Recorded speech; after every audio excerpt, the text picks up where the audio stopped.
大家晚上好。今日去做翻今日嘅一個本教學。今日港股市場係一個全球嘅一個避險時間，因為琴晚隔夜美國30年期嘅一個國債收息率突破歷史新高，去到2007年嘅一個水平。即係預示住咩咧？即係預示住而家市場喺度避險，而家市場喺度避險，咁就日韓熔斷 A 股跌，咁樣半導體華虹今日都有一個大嘅一個調整。咁今日盤中嘅話，Jason 都有叫一啲會朋友去做翻一啲熊證去做對沖。因為今日個市場係一個失血嘅一個狀態，資金去晒呢一個債券基金嗰邊。咁今晚美聯儲嘅一個會議紀要咧，就係一個變量啦，同埋一個美國國債一個拍賣嘅一個情況。咁如果佢維持翻一個高嘅一個水平國債嘅話咧，咁科技股聽日係仲有機會下跌嘅，咁今日小米就係差財報，咁個股升咗，咁所以而家其實港股市場係好迷離嘅，好化學嘅，好財報嘅跌，差財報嘅升。咁防守嘅話咧，就可以去做一啲高息股。咁今日就會同大家去講呢一個衍生品去點樣去運作。咁包括呢個高息股嘅話，其實匯豐都可以一路去做一啲牛證，去加大翻收益嘅。因為而家匯豐行咗個主升浪形態，即係市場交易嘅係一個不確定性。咁一旦我哋揾到一個合適嘅一個確定性之後，我哋就可以用一啲衍生品去加大翻個收益率。或者而家個震盪市結構，我哋都可以用期權去做一個 short put 去收租。因為而家係一個震市，佢冇一個上升，都冇一個下跌嘅一個情況出現。指數維持不變，個股又喺度震，大跌大上，大跌大上。咁美股方面嘅話咧，因為呢個美債去到5.33啦，30年期嘅一個無風險收益率可以去到5厘，係一個好誇張嘅一個水平。即係全球嘅一個債市拋售，所以一個債息拉到新高。咁所以科技股就係應聲下跌，全部科技股都企度跌，因為科技係冇辦法去接受一個高息嘅一個環境嘅，所以科技股係會調整。咁目前嚟講，美股都係一個震盪市。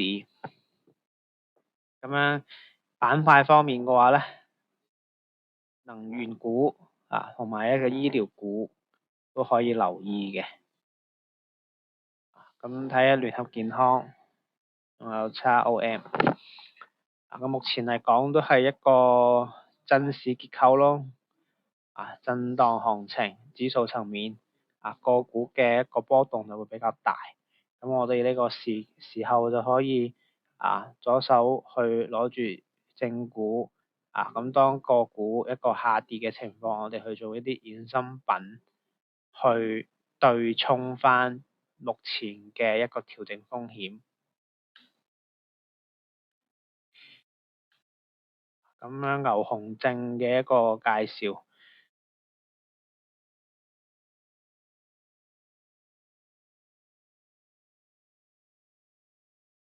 咁樣牛熊證嘅話咧，佢就係一個以小博大嘅一個槓桿原理。咁樣去用少量嘅資金去買正股所需要嘅一個資金，咁樣以小博大，槓桿原理。咁對應嘅相關資產係指數或者個股都係冇問題嘅。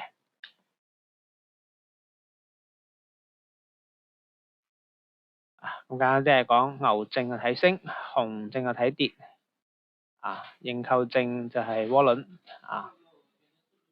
窩輪同認購證嘅區別咧，其實就係牛熊證有一個強勢收回機制，打到一個回收價咧，就係打靶咁樣就係一個回收咁呢個就係一個港版嘅一個期權。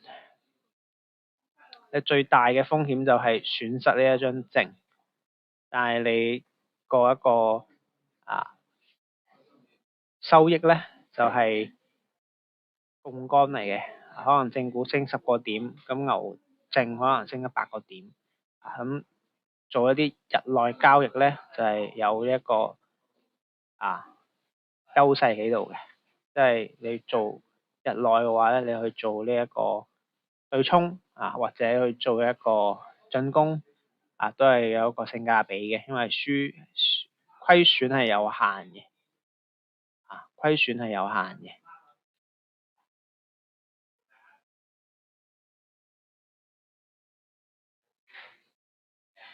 咁窩輪同牛熊證嘅區別咧，就係所有牛熊證咧都係企價內嘅，對沖值係等於1。咁樣窩輪同牛熊證相似嘅地方咧，就係佢受到相關資產價格、行使價、到期日、股息、利率嘅影響。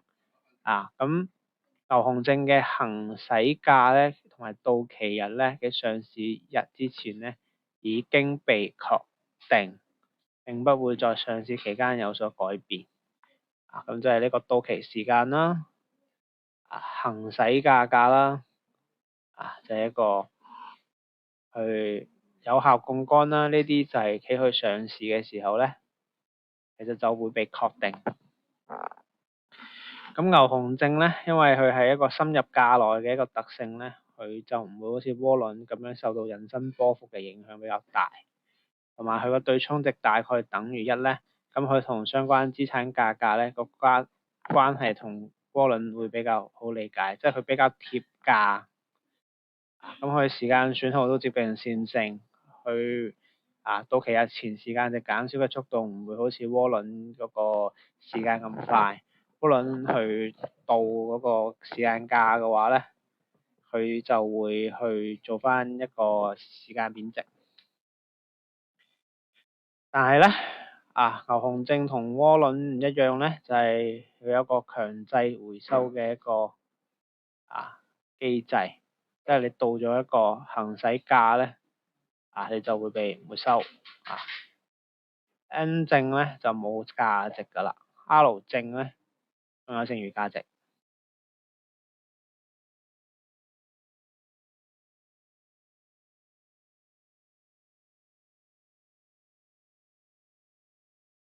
咁計剩餘價值咧就係一個結算價減翻一個行使價。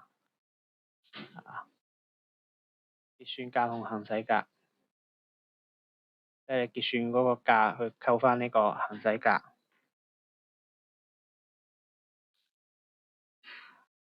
牛熊證嘅價格咧等於內在值加財務費用，譬如話而家呢一個股份 A 個收回價喺呢度，現價喺呢度。牛熊證通常會比計算嘅內在價值高，係因為佢入都包含咗一啲財務嘅費用因為佢等於一個融資或者沽空咁所以佢有一定嘅一個對沖成本越長期嘅一個證咧個成本就會高啲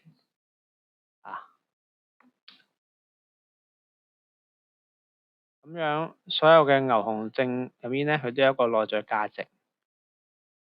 咁內在價值嘅話咧，就係包含相關資產價格同埋行使價之間嘅一個差距即係相關嘅資產價格減咗一個行使價，除翻佢一個兌換比率。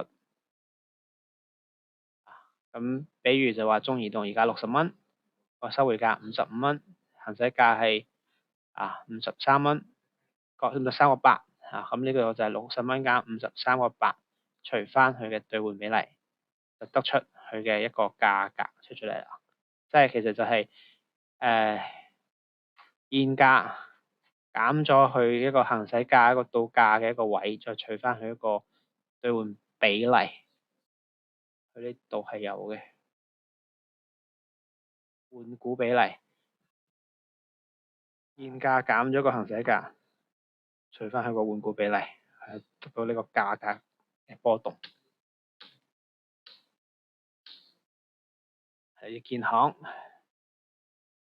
6.9，6蚊個紅證行使價減咗6蚊，除翻一個換股，就得呢個內在價值。咁樣去咗一個溢價嘅，可以理解為發行人收取一個牛熊證嘅一個實際費用。溢價越高嘅牛熊證，代表佢嘅財務費用越高。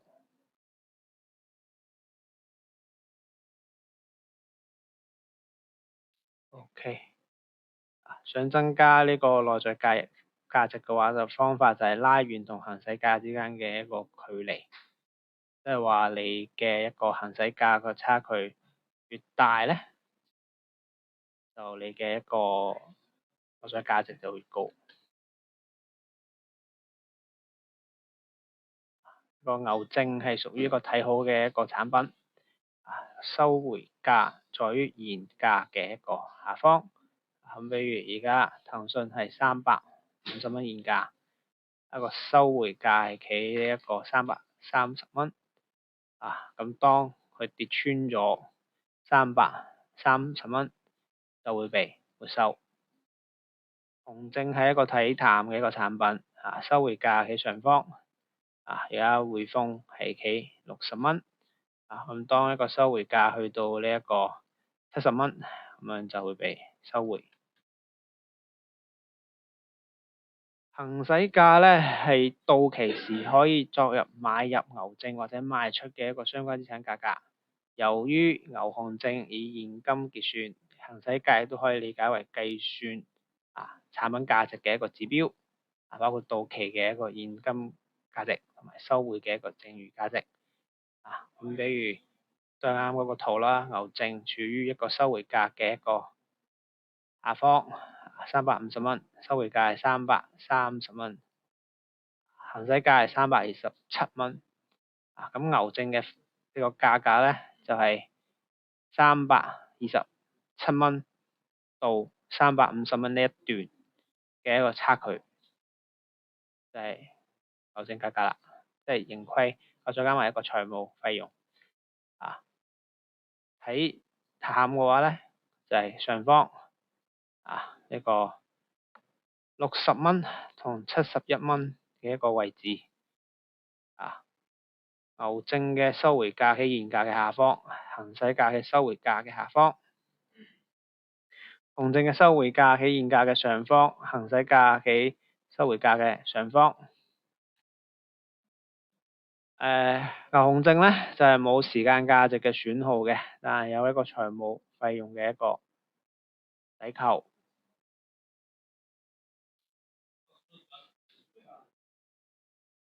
一個兌換比例咧就係話你控制一股用嘅一個牛熊證嘅一個份數，達到以小博大。呢個就係睇嗰個證嘅一個情況。咁樣去點樣揀一個兌換比例咧？換股比例咧？你可揀兩個去相關兩個股份相關牛熊證嘅一個掛靠資產、收回價、行使價、到期日完全一樣嘅話咧，唔同嘅一個兌換比例咧係唔會太大影響嘅。